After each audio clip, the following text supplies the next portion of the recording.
Hello viewers, আসসালামু আলাইকুম। সবাই কেমন আছেন? আশা করি ভালো। দেশ ও দেশের বাইরে থেকে কালো জাদু তন্ত্রমন্ত্র এসকে চ্যানেলটি এই মুহূর্তে যারা দেখছেন সকলকে জানাই আন্তরিক প্রীতি ও শুভেচ্ছা। দেশ ও দেশের বাইরে থেকে কালো জাদু তন্ত্রমন্ত্র এসকে চ্যানেলটি এই মুহূর্তে যারা দেখছেন, ভিডিওর শুরুতেই জাতিগতভাবে প্রত্যেকটা মুমিন মুসলমান ভাই বোনদেরকে জানাই সালাম, আসসালামু আলাইকুম। হিন্দু দাদা দিদির প্রতি রইল আদাব বা নমস্কার। অন্যান্য সকল ধর্মের প্রতি আন্তরিক প্রীতি ও শুভেচ্ছা ভালোবাসা জানিয়ে আজকে নিয়ে আসলাম মায়া বশীকরণ, একটি বশীকরণ অত্যন্ত পাওয়ারফুল কবচ, যেটাকে বলা হয় জালালি কবুতর চালান। এই জালালি কবুতর চালান এটা অত্যন্ত একটি কার্যকারী বশীকরণ। এই বশীকরণটা ঐতিহাসিক বললে চলে, যেহেতু এই কবুতর চালানি বশীকরণটা ইতিপূর্বে এতটাই জনপ্রিয় ছিল যেটা বলার ঊর্ধ্বে। কারণ অধিকাংশ সময় দেখা গেছে যে কবুতরের গলায় তাবিজ, বিভিন্ন পশু পাখির গলায় তাবিজ, তার ভিতরে অত্যন্ত জনপ্রিয় একটি কাজ ছিল, সেটা হচ্ছে কবুতর চালান বশীকরণ। ঠিক আছে, তাবিজ বেঁধে কবুতর ছেড়ে দেওয়া। দেখা গেছে যে এটা আপনার যাকে উদ্দেশ্য করে করছেন তার ঘরের চালে যা বসছে, অথবা সেই ব্যক্তিকে খুঁজে খুঁজে তার আশপাশে ঘোরাফেরা করছে। এই যে একটা বশীকরণ, এই বশীকরণটা এতটাই পাওয়ারফুল এবং কার্যকারী। প্রত্যেকটা বশীকরণের কিছুগুলো বৈশিষ্ট্য, কিছুগুলো ধারা থাকে, তেমনি এই বশীকরণের আলাদা কিছু ধারা রয়েছে।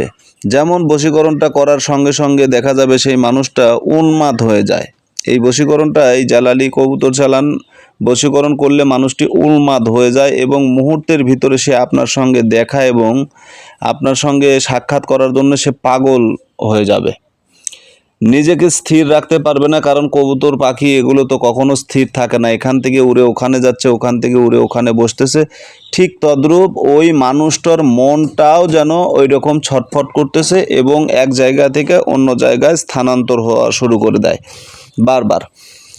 বারবার এই প্রক্রিয়া যখন শুরু হয়ে যায় তখন তার ভিতরে একটাই চিন্তা ভাবনা এবং একটাই জিনিস পেরেশানি কাজ করে, সেটা হচ্ছে যে ওই লোকটার প্রতি, যে লোকটা তাকে বশীকরণ করেছে, যেমন আপনি তাকে বশীকরণ করেছেন, আপনার প্রতি তার একটা কনফিডেন্স এমন একটা কনফিডেন্স জন্ম নেবে যেটা আত্মহারা, সে নিজেকে প্রকাশ করতে পারবে না, না কারো কাছে বলতে পারবে, না ওই গোলক ধাঁধা থেকে সে বেরিয়ে আসতে পারবে। অত্যন্ত বিষময় এবং দিশেহারা হয়ে সে এদিক সেদিক ছোটাছুটি করতে থাকবে। এমন তো অবস্থায় এই কাজটি মনে করেন যে মূলত 7 দিনের ভিতরে এই বশীকরণটা কার্যসিদ্ধি লাভ করে পরিপূর্ণভাবে 7 দিনের ভিতরে এই বশীকরণ সমস্ত কাজ ক্রিয়া শেষ হয়ে যায়। আর এই বশীকরণটা কিন্তু স্থায়ী বশীকরণ, এই বশীকরণটা কিন্তু নষ্ট হবার নয়। অন্যান্য বশীকরণ দেখা যায় যে কাজের একটু 19-20 বা বিঘ্ন ঘটলে পরে কাজটা নষ্ট হয়ে যায়, কিন্তু এই কবুতর চালান, এই জালালি কবুতর চালান বশীকরণটা কিন্তু নষ্ট হবার নয়। তো যাই হোক, এই বশীকরণটা আপনারা কিভাবে করবেন, কিভাবে করলে এর ফলাফল পাবেন এবং এই প্রক্রিয়াটা কিভাবে আপনি করতে পারেন, এটার জন্য আপনাকে কি কি করণীয় করতে হবে, এই বিষয়ে আমি আজকে আপনাদের সামনে বিস্তারিত আলোচনা করব এবং আপনাদেরকে বোঝানোর চেষ্টা করব, যাতে করে এই বশীকরণ কবচটা আপনারা খুব সহজে লিখতে পারেন, অঙ্কন করতে পারেন এবং তাবিজ নির্মাণ করে পাখির গলায় দিতে পারেন। ঠিক আছে, এখন অনেকেই প্রশ্ন করতে পারেন যে তাবিজ তো পাখির গলায় দিলে পাখি কি উঠতে পারবে? জি ভাই, এই তাবিজটা এতই সূক্ষ্ম এবং এতটাই ঠুনকো হবে যে এটা খুবই পাতলা হবে এবং এই তাবিজটা নির্মাণের পরে আপনি যদি এটা পাখির গলায় বেঁধে দেন, পাখি বুঝতেও পারবে না যে তার গলায় একটা তাবিজ আছে। এটা ওই দেখা যাবে যে তার পশমের ভিতর, ফুরের ভিতর থেকে যাবে, সে বুঝতে পারবে না, অনুভব করতে পারবে না। সেভাবে বেঁধে দিবেন। বেশি যদি ঝুলিয়ে দেন তাহলে অবশ্যই কিন্তু তাবিজটা মানুষের চোখে পড়বে বা নজরে আসলে সেটা সমস্যা হবে। এই জন্য তাবিজটা খুবই ছোট করে, ছোট আকারে বেঁধে দিতে হবে, যাতে কেউ দেখতে না পারে। আর কবুতরের যখনই পশমের ভিতরে থাকবে, তার ফুরের নিচে থাকবে, তখন তো মানুষ এটাকে অনুভব করতে পারবে না। তো যাই হোক, এখন আসেন তাবিজ লেখাটার নিয়ম। এই তাবিজটা কিভাবে লিখতে হবে, কি কি কালি ব্যবহার করতে হবে, এই বিষয়ে আলোচনা করি। তাবিজটা আপনারা লিখবেন অবশ্যই জাফরান কালি হতে হবে। মেশকো জাফরান কালি দ্বারা এই তাবিজটি জালালি কবুতরের রক্তের সঙ্গে মিশিয়ে এই কবচটি অঙ্কন করতে হবে। তারপর একটি জালালি কবুতর, অর্থাৎ আপনার 2টা কবুতর দরকার হচ্ছে, 2টা কবুতর। এখন জালালি কবুতর বললে তো অনেকেই চিনবেই না, অনেকে চিনবে না যে জালালি কবুতর আবার কি, ঠিক কি না? যদি এটার সম্পর্কে আপনারা না জানেন, না চিনেন, তাহলে দরকার হলে ইউটিউবে সার্চ দিবেন যে আসলে জালালি কবুতর কোন কবুতরকে বলা হয়। এখনকার নেটের যুগ, আপনার খুব সহজেই পেয়ে যাবেন যে এটাই হচ্ছে জালালি কবুতর, ঠিক আছে? শুধু নেটে ইউটিউবে সার্চ দেবেন, গুগলে সার্চ করবেন যে আসলে জালালি কবুতর বলতে কোন কবুতরকে বোঝানো হয়, জালালি কবুতর আসলে কোনটি, আপনাকে সঙ্গে সঙ্গে দেখানো হবে।